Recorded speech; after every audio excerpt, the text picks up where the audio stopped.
TPMP, news et actu du soir, bonsoir, j'espère que tu vas bien et que tout se passe pour le mieux pour toi. Alors on a 1, 2, 3, 4 dont une très courte actu. Donc on va commencer, mais avant ça, tu likes les commentaires pour le soutien à la force et le référencement. On a quoi ici? Donc le suspect de double meurtre libéré parce que la justice s'est trompée d'adresse mail.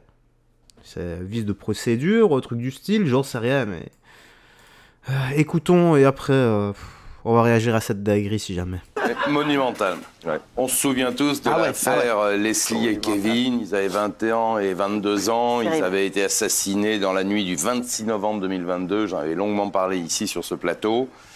L'enquête avait permis d'interpeller 5 personnes. 3 étaient très impliqués, ils sont tous présumés innocents puisqu'ils n'ont pas encore été jugés. Donc 3 parmi les 5, 3 semblaient être très impliqués dans ce double assassinat qui était aux limites de la torture et de la barbarie. Ils les ont enterrés, ils les ont déterrés, ils ont été les réenterrés plus loin, etc. Et il s'est passé quelque chose d'absolument incroyable. Nathan, qui était donc un des mis en examen pour assassinat, a été libéré aujourd'hui. Tout ça parce que quand en France, le droit français est comme ça, quand on est détenu en préventive, tous les ans, il faut repasser devant le juge de la liberté de la détention qui prolonge la détention provisoire. Et il faut prévenir l'avocat. Or là, en l'occurrence, le greffe du JLD avait prévenu l'avocat, sauf qu'il s'était trompé d'adresse mail. Donc il avait envoyé un mail à je ne sais où, pensant donc joindre l'avocat de Nathan. Et du coup, l'avocat ne s'est pas présenté à cette audience. Le JLD est passé outre l'absence de l'avocat, puisqu'il a été, à son avis, il pense à ce moment-là qu'il a été régulièrement avisé. Et donc, il prolonge la détention. L'avocat, qui est une femme qui s'appelle Oran Queno, découvre qu'il y a une prolongation de détention de son client, qu'elle n'a pas été avisée. Et bien évidemment, elle monte au feu, elle réclame devant la cour d'appel, devant la chambre de l'instruction de la cour d'appel de Poitiers, elle demande une audience pour demander la remise en liberté, l'annulation de la décision qui a été prise de poursuivre donc cette détention. Et c'est de droit, elle a obtenu cette décision et donc son client Nathan, qui, je vous le rappelle, encourt la réclusion criminelle à perpétuité, a été remis en liberté. Alléluia. C'est dingue. Et alors, il y a un double risque en fait dans cette histoire. Le premier risque, c'est qu'évidemment, il ne se présente pas à son procès qui est prévu début 2025.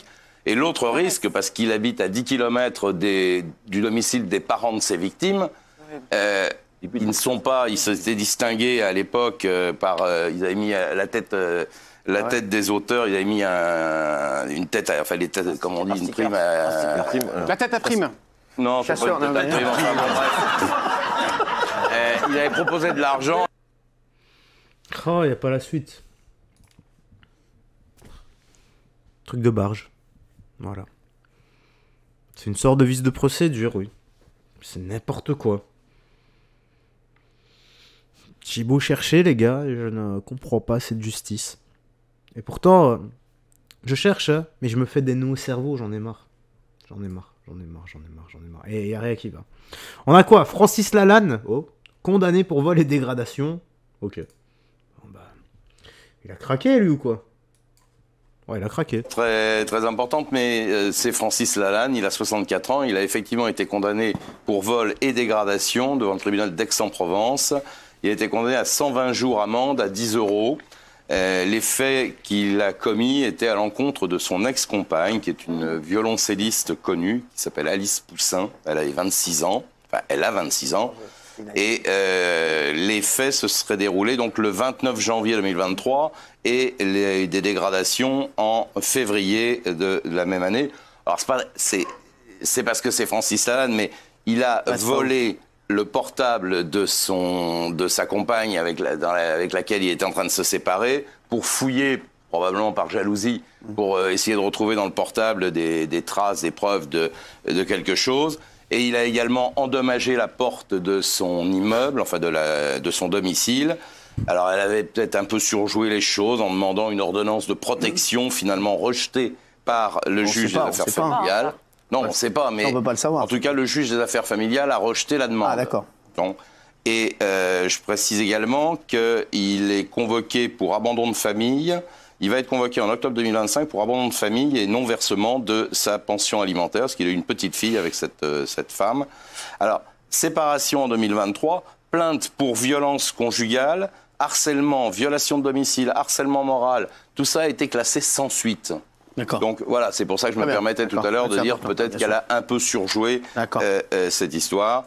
Et donc voilà, il a été condamné à 120 jours, amende à 10 €.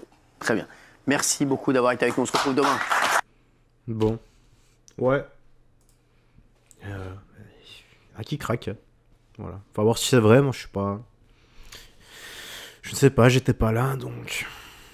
À voir. Donc, nouvelle réaction sur l'affiche de la France Insoumise. Voyons ça. Insupportable ce mec.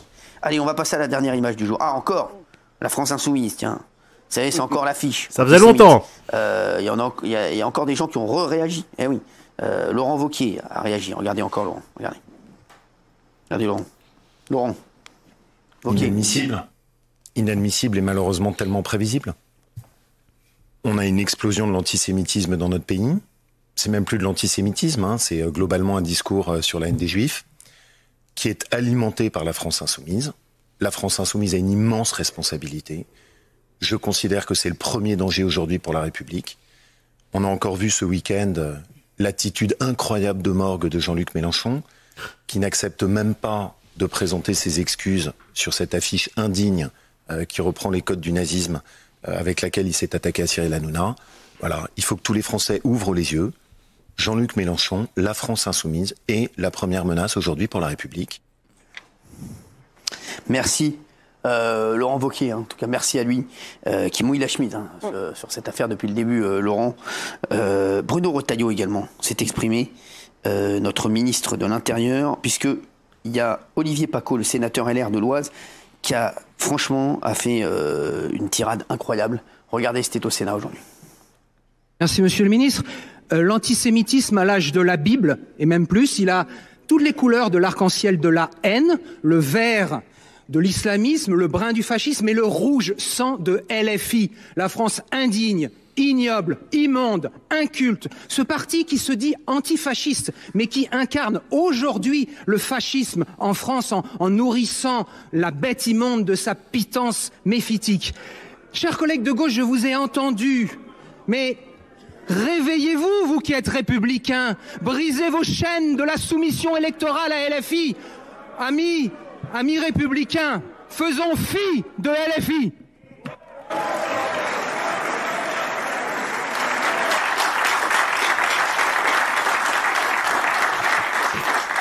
Bravo Olivier Paccaud. Et Bruno Retailleau lui a répondu, regardez. J'ai vu cette affiche, comme beaucoup d'autres.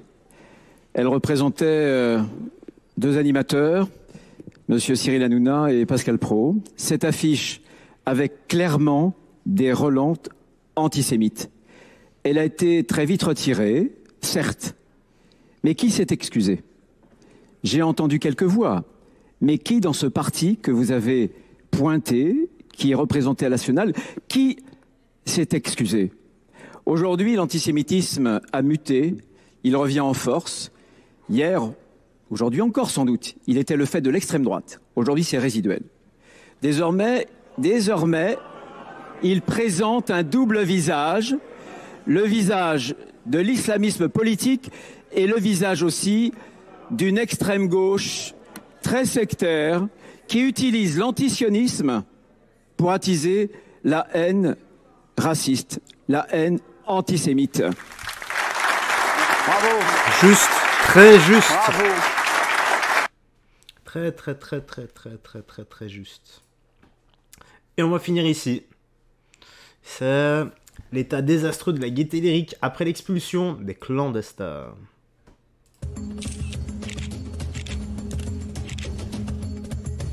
Sur les murs de la salle de spectacle, des insultes envers le président Macron.